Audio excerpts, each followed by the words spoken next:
So good morning and welcome to my Monday messages, and apologies for my absence last week.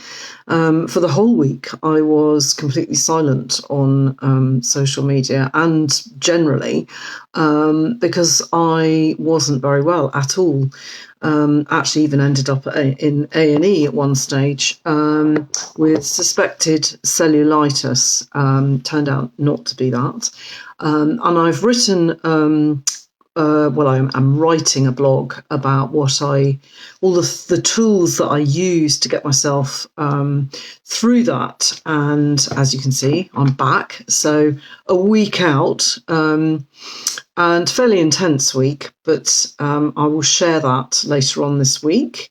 I may share it with the wider community, or I might just keep it for my email readers. So if you'd like to know how I got through what was a pretty severe staphylococcal infection, then just pop onto my website. The links with this post. With this video, and there are loads of forms there that you can just sign up to my email list, and you can read all about that. So I wasn't going to talk about that exclusively today. As I say, I'll talk about it perhaps later. What I wanted to talk about, and actually wanted to talk about this last week, was the caring role that many of us find ourselves in, not as parents, but as carers to our elderly parents. And that's something that my husband is navigating at the moment. And it's really, really tough. It's difficult enough for me as his partner. But he's going through an absolute roller coaster of emotions. And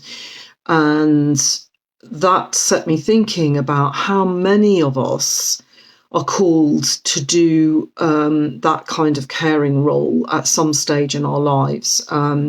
If we're lucky, in my husband's case, his parents have reached the wonderful age of 93 each, which is pretty amazing these days. And it's only really been the last couple of years that they've gone downhill quite significantly and needed, us to step in and support them and help them in a much more extensive way. I navigated this when my children were still very young. So being pulled in every direction, because I was trying to hold down a very demanding corporate job at the time as well, meant that I completely lost myself, and ultimately it made me extremely ill. And I'm very grateful for that, because actually I wouldn't be sitting here talking to you today if it wasn't for that crash that I encountered from losing myself and being pulled in every direction. But you don't have to do that to find yourself. So I wanted to just really do several things today. I wanted to acknowledge first and foremost any of you who might be caring for elderly parents, because boy, is it tough. It's so many things come up when that role is reversed, and we have to start accepting that those that cared for us and that we looked up to and that we lent on and relied on and kind of took for granted, really, now that we need to be there for them. And that can take a lot of shifting in our own perspectives and our own beliefs and our own views of life. It's also extremely challenging for our parents, because they now have to also switch perspectives and accept that help, receive that help from the very people that they've spent their lives nurturing and protecting and Yeah, all of those things, or taking for granted even. And obviously this is how that manifests is very unique to every person, every relationship, and depends on how much we've done ourselves on all the stuff that comes from our upbringings. That lovely phrase, if you think you're enlightened, go spend time with your family. This can really come to the fore when we're caring for elderly parents. And it's not just in the care for them, it's in our relationship with our siblings often as well, if we have them. I was very, very, very blessed that myself and my two sisters were very much together when we had to navigate this for both our parents in different situations. It's really, really difficult when you have a bunch of siblings that do not communicate, are not emotionally mature or emotionally aware, and are stuck in patterns of really what is quite dysfunctional behavior. And, trying to coordinate the best care possible and be respectful and polite and be able to self-care is a great invitation for really looking at a lot of stuff. Anyway, so I could talk for longer on this, and maybe I'll write a blog, I don't know. It's something I think that doesn't get spoken about enough. There's lots of support out there, still not enough, but there is a lot of acknowledgement and support for the parenting of young children. I don't think there's hardly anything out there for supporting those who are caring for elderly parents. It's just accepted that it's our duty in some way. So I just wanted to say, if you are going through that, no matter what the circumstances, please know that you're not alone, because there are many of us out there who either have been through it or are going through it. And please seek out unconditional support for yourself, a safe space to explore what's going on for you. And, friends and family can't always offer that. They're just not able to do that.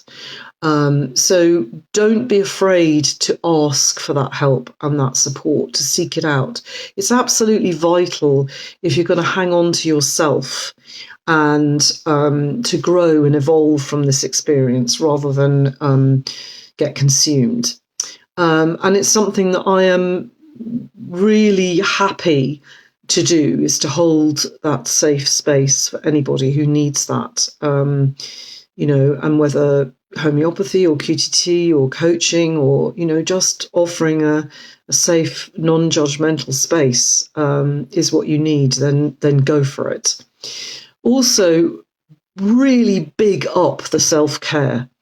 And I recognise that might not mean that you can do the big self-care stuff because you have those commitments and time might be taken up.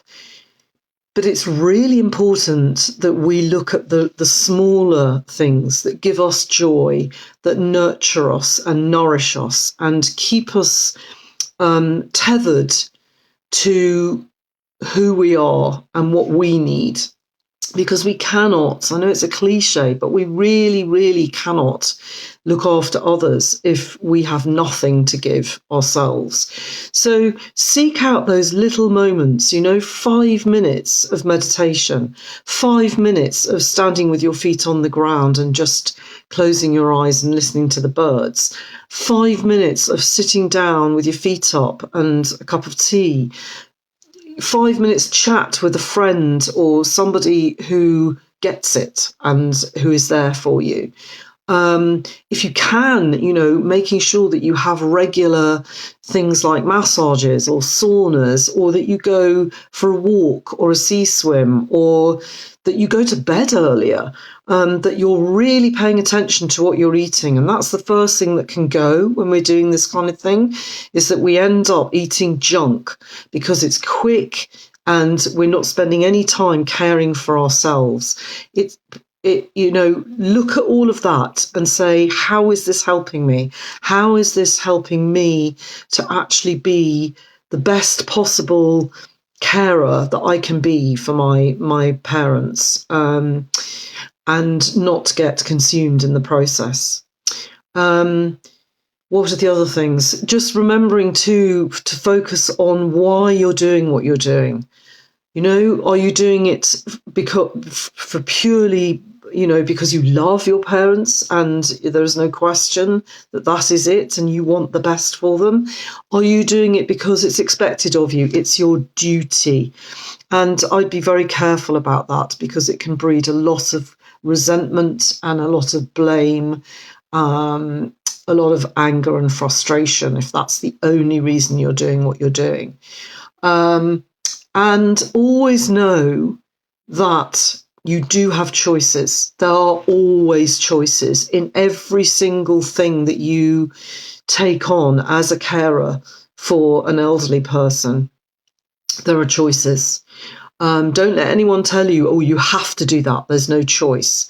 Don't tell it to yourself either. I have to do this role. There's no choice. There are always choices. Reach out to the state, find out every tiny thing that might be available to you. Look at the finances. Does it make financial sense to continue stretching yourself when there's plenty of money in the bank? And a carer could be employed that actually just takes the foot off the pedal a bit and just allows some breathing space and that self-care, and allows that blame and resentment to dissolve. There's nothing worse than watching somebody caring for somebody, anybody, but in this case the elderly, and clearly loathing every second of it. It's vile to be around, to be honest. It's toxic. It isn't caring. It's not caring for anybody. It's not caring for the carer, and it's not caring for the elderly person either, or anyone around them. So I urge you to really take a long, hard look at how you're feeling in your caring role, and seeing what you can do to change that if it's not something that's healthy or productive. What else? Yeah. I think that's probably it, really. And I think if you are in a situation where perhaps you've been through it, as I have, a long time ago, and you've learned a lot from it, and you can look back at it and feel quite wise about it, then, and somebody that is going through it currently and it's live, reach out to them. Offer them support, offer them, practical help. Just acknowledge it. Just acknowledge what somebody's going through can be huge. And